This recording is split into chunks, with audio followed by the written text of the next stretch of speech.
Okay,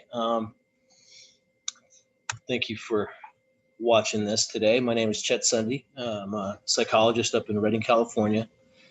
And today I want to talk about, I want to put up my defense of Cephalus, Plato's Philosopher King. So, those of you familiar with the Republic, Cephalus is one of the early characters. He only is in the book or the story for a few pages, and then he's gone. Today, what I want to do is an overview of the Republic. You can find more detail in previous videos I did called Plato's Superego. And essentially, the Republic is teaches you how you can live your best life, no matter what your circumstances. It's a psychology book, what it's about. I'm going to go over a little bit of historical background on Cephalus. He was an actual person that lived in ancient Greece. We'll talk about the various takes that different authors or people have on Cephalus's role in the Republic, which is what prompted me to do this video, because I think he's maligned and misunderstood. My take on Cephalus's role, I think he is the example of the Philosopher King, an example of a Philosopher King.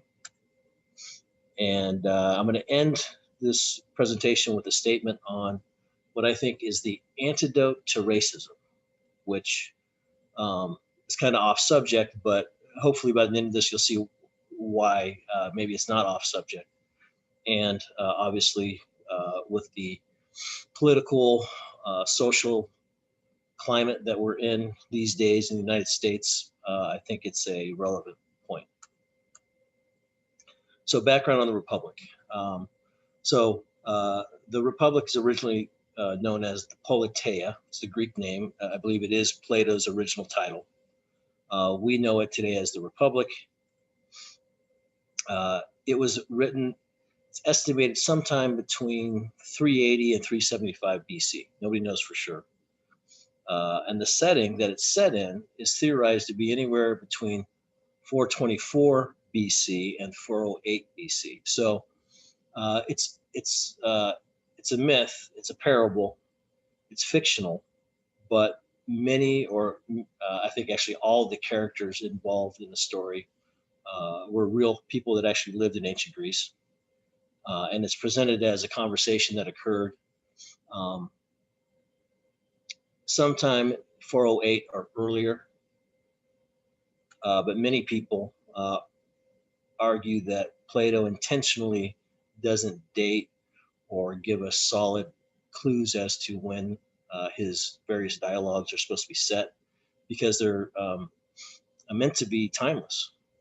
And really, I'd say that the Republic is timeless. Here, 2,500 years after it was written, I'm talking about it, but it's still taught in some places, in some of our universities, but many people still study it, and many people find that it covers really all the relevant issues that we deal with today. Technology changes, but people don't change. What's important doesn't change. And there are many anachronisms throughout Plato's writings. So he wrote a lot of different dialogues, and in many of those, if you do the historical research, you see that some of these people couldn't possibly have been talking to each other, because some were dead by the time others were alive, or different events, things like that. So I think people think that he knew what he was doing. He wasn't trying to present an accurate history. He was trying to present parables to teach us about bigger things in life. The Politeia is a psychological work, I believe, not political, aimed at answering the question of how to establish a just or healthy psyche. Rather than a three-part model, I say it's a four-part model of the psyche. And that fourth part is the key to understanding both Plato's Republic, or the Politeia, and understanding psychological health. Again, I go into great detail about that in the other videos you can find wherever you found this one. So background on Cephalus. And I am smoking a cigar. I'm going to remember to keep smoking it today. Again, it is Philosopher King, since that's the topic. Cephalus, he was the son of Licinius from Syracuse, which Syracuse was another city-state in what we consider ancient Greece. Greece is a region back then. It was not a country. Each city was a state, meaning it was its own government, and they were often at war with each other. It's set, though, in Athens, where Socrates lived, and Cephalus did indeed live in Athens. He was a wealthy metic, or metoikos, which means a resident alien. He's not a citizen of Athens because he's from Syracuse. That's like being from a different country. But he was a legal citizen there in Athens, and he was an elderly, at this point, by the time of the setting here, arms manufacturer. He was the father of a famous orator, Lysias. Lysias lived between 445 BC to 380 BC. So when this book was written, we believe, circa 380, Cephalus, I'm sure, was already dead, and his son Lysias was gone. He also was the father of the philosopher Polemarchus, who is featured in the Republic. He's got a brief part also. And shortly after the setting of this story, if it was meant to be a factual or actual events, in reality, Cephalus's home was sacked by the 30 tyrants. The 30 tyrants took over control of the government of Athens, and they were tyrants. They were not good people. It was an oligarchic coup that we know occurred in 404 BC. So we think that the setting was supposed to be sometime before 404, probably 408 or even earlier. And so by the time this story comes out, or Plato writes this book,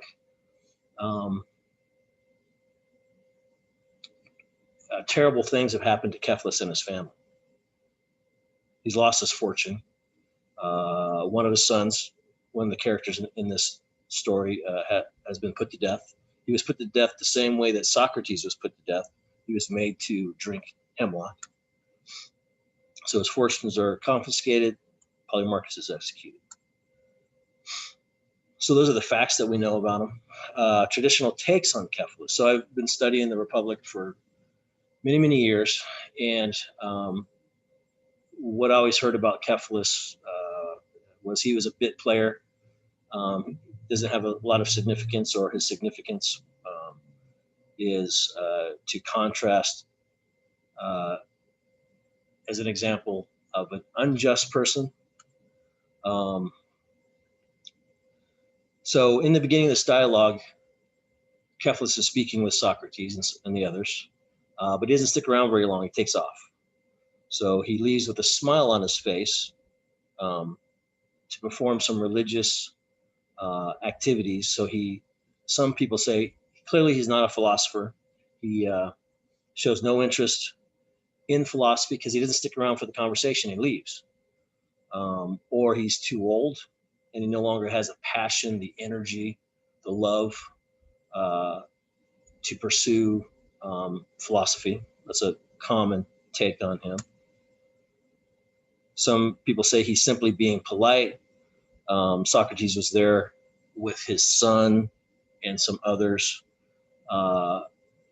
They'd come in to the house, and some people say, well, Cephalus was just being polite. He's like, these are all younger men. He's going to let them have their conversation.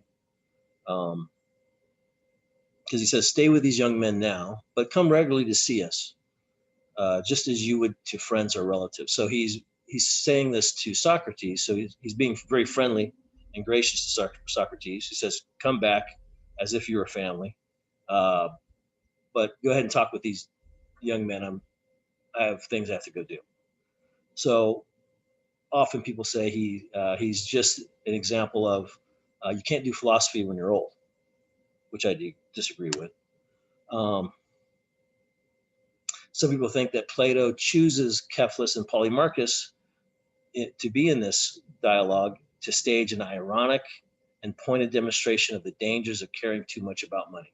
So Cephalus is a successful businessman, and we know that in reality, a few years after this takes place, his family lost a fortune. Polemarchus was put to death. So some people think, well, all the ancient readers would, of course, know about the facts. And so maybe Plato is using him to show the downside to being somebody who pursues wealth. And another take is that his fate, what actually happened to him, is evidence that Plato disapproved of him. I think all of those takes are wrong. So let's look at the historical evidence that we have on Cephalus. Almost let it go out. So besides those facts that I listed earlier that we know, what happened to him and his family, what do we know generally about his life? So here in a book, the ideology of the Athenian metic, this author, David Whitehead, portrays Cephalus as the moral ideal of a 5th century metic, a man with a spotless reputation who performed many services for the city. So this is a book studying the metics, those resident aliens in ancient Athens. This is not a fictional book. This is about historical research. And the author's take is that Cephalus was spotless. He was the ideal. Lysias, who was a famous orator, who was a son of Cephalus, he obviously he's biased, but this is what he wrote later in life. My father, Cephalus, was induced by Pericles to come to this country. So to this country, meaning to Athens. Pericles was then the ruler. He lived there for 30 years. Never did he appear as either prosecutor or defendant in any case whatever. But our life, or their character, under the democracy was such as to avoid any offense against our fellows and any wrong at their hands. So he's talking about Athens was a democracy. It's kind of where democracy began for a period of time, but then it was taken over by these 30 tyrants for a period of time. So the 30 tyrants treated Cephalus very poorly, but tyrants are tyrants. When it was a democracy, that's what he's talking about, that Cephalus, again, had a spotless reputation. He was known as a good man. He was successful but fair. And so those are the things that we know about how he actually lived his life. So Cephalus's character, should be a hyphen there, and the tetratic psyche are the virtues. So what I want to talk about is, as in the previous videos, the Republic is about how to live a just life. Plato develops the model of our psyche. There are 4 parts. There's reason, spirit, and appetites. And then it's our Politeia. Politeia is the name of the book. It means constitution. Auto means self. So 4 parts of the psyche are talked about here. And that each part has a virtue, or a better interpretation of the word they use, which is arete, would be excellence. So what makes that part of our mind excellent? What's the best it can be? Well, there's prudence for our reason, fortitude or courage for our spirit, our emotions, and temperance or moderation for our appetites, our basic needs and the seeking of pleasure and pain. And then what justice is when each of those parts is doing their job, working together under the rule of reason, makes kind of the final decisions on what we do. But when all those parts are balanced out, I'm letting it go out. We'll see if I go back to that.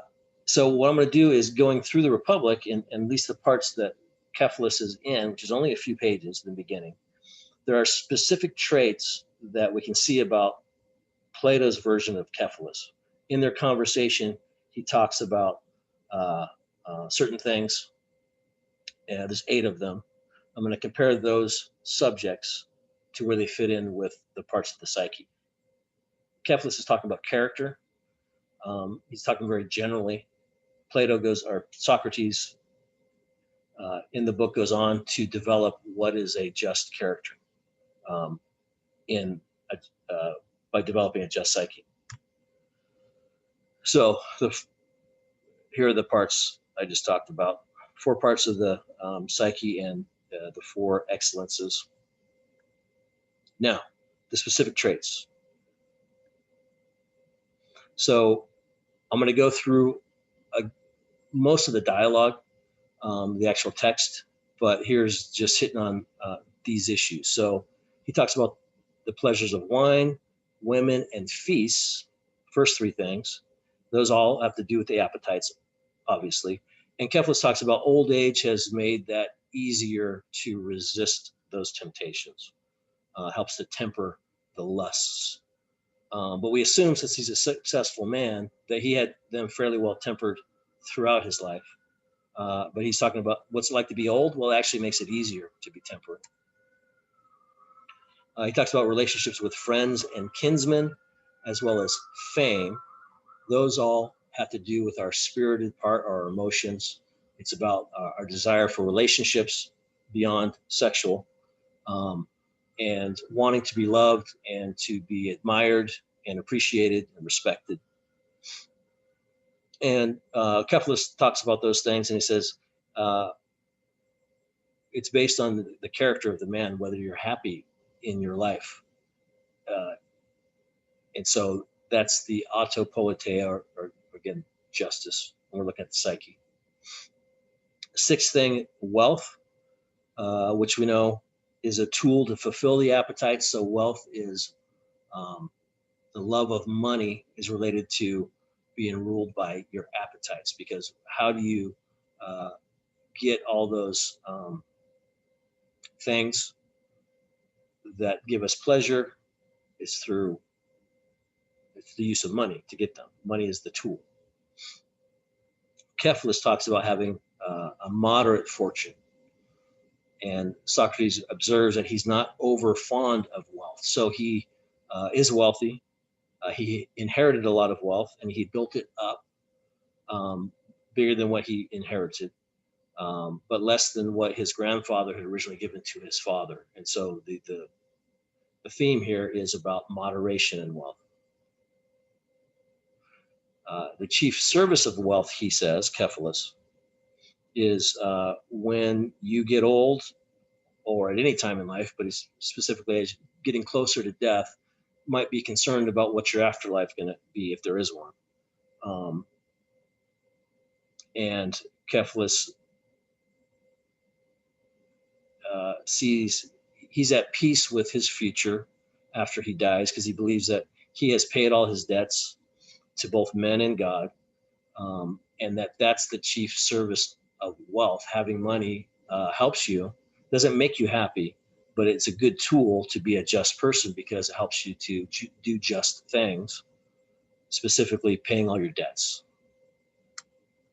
Okay, now the actual text.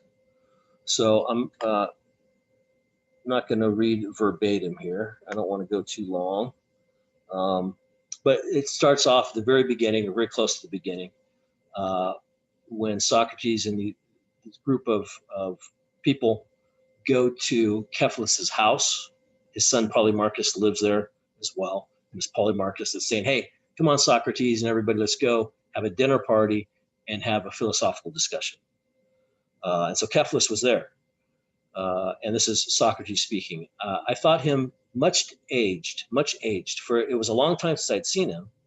He was sitting on a sort of couch with cushions, and he had a chaplet or a wreath on his head, for he had just finished sacrificing in the court. So he's just come in from paying his honors to a god. And I guess this is the appropriate garb for that, in wearing a wreath. But a wreath signifies to the ancient Greeks being a ruler or being a victorious in, say, the Olympics. You would get crowned with a wreath. So we went and sat down beside him, for there were seats there disposed in a circle. So just picture this. This is a distinguished old man who is dressed nice, wearing a wreath as if he was crowned. Well, he is crowned, but he's sitting, and there are these chairs gathered around him, and they all come in and sit down, and they start talking with him. He says it's good to see Socrates. Socrates should come visit more often, because it's hard for Cephalus to travel to Athens from where he lives in the Piraeus, which was nearby. For I would have you know that for my part, as the satisfactions of the body decay, as his body gets old and his lusts mellow, in the same measure, my desire for the pleasures of good talk, in other words, he loves reason, he's a lover of reason, and my delight in them increase. So right away we see here that Cephalus is saying that he loves nothing more than to have philosophical discussions, and he wants Socrates to come visit more often so he can do that. Why, yes, Cephalus, I enjoy talking with the very aged. For to my thinking, we have to learn from them as if it were from wayfarers who have preceded us on a road on which we too must someday fare. What is it like? Is it rough and hard going, or is it easy and pleasant? So this is the question he puts to Cephalus. Cephalus, you're an old man. You've lived a long life. Hopefully we'll all live long lives. And if so, tell us what it's like. Is it hard being old, or is it easy? So he says, because you're on what the poets call the threshold of old age. So he's about to pass from this life into the next life.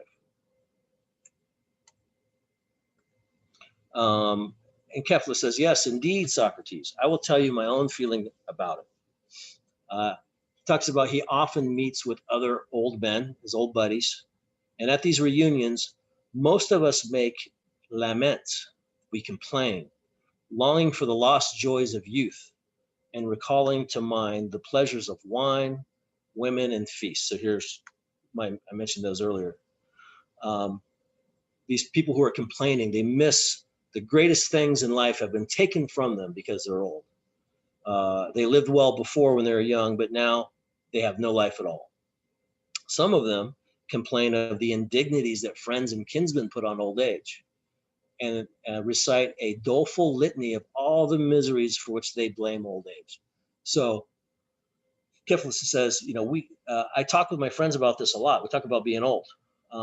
And many of them, not him, but many of them complain they miss the lusts and pleasures that come with the flesh.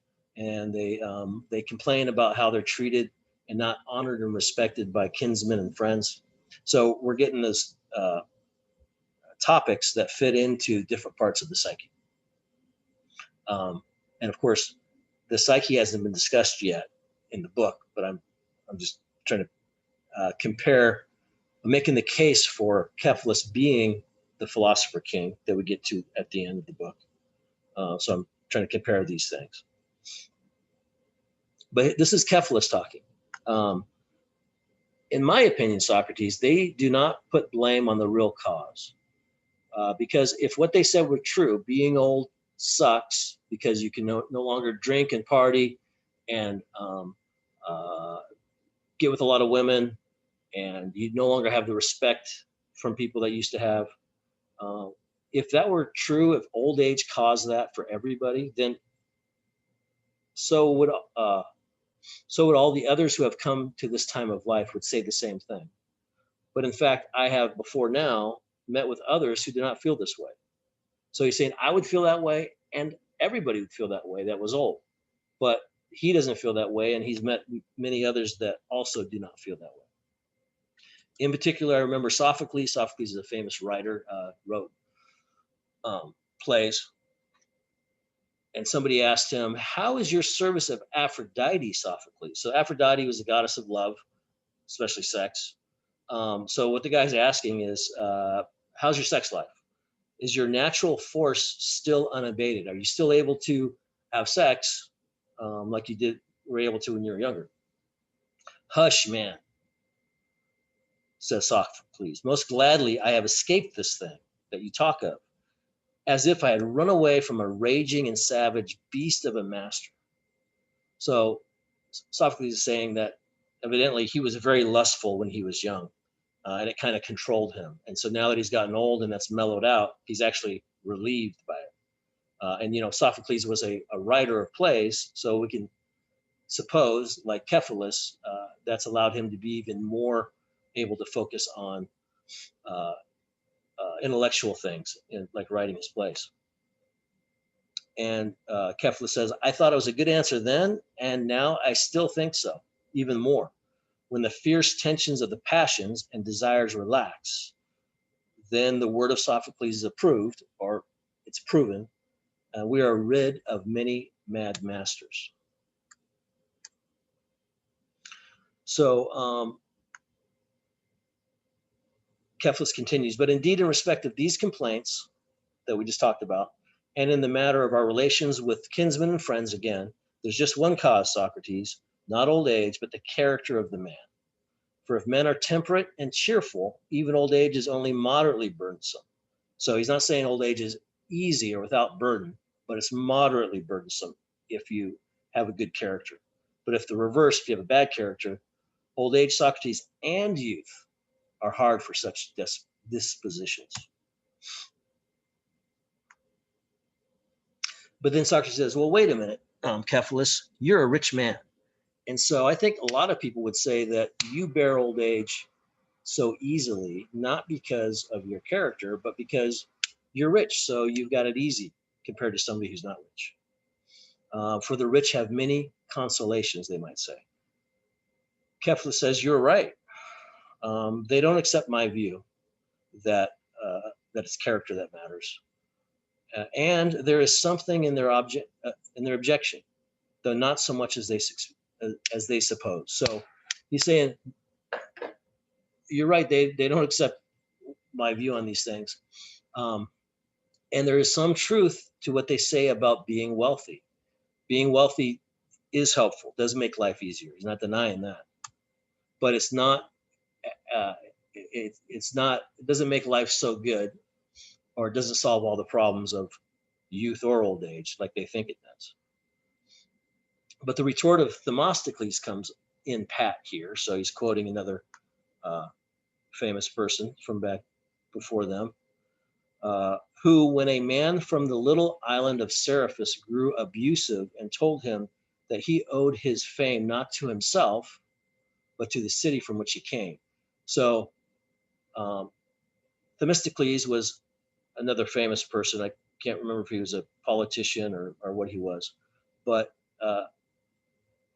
some guy from some small podunk city says, "Themistocles, you're not such a great person. You're only famous because you come from a famous city, Athens. Athens was like the city to live in. And this guy's from a small town." But Themistocles replied that neither would he himself, Themistocles, ever had made a name if he had been born in Seriphus, nor, on the other hand, if he had been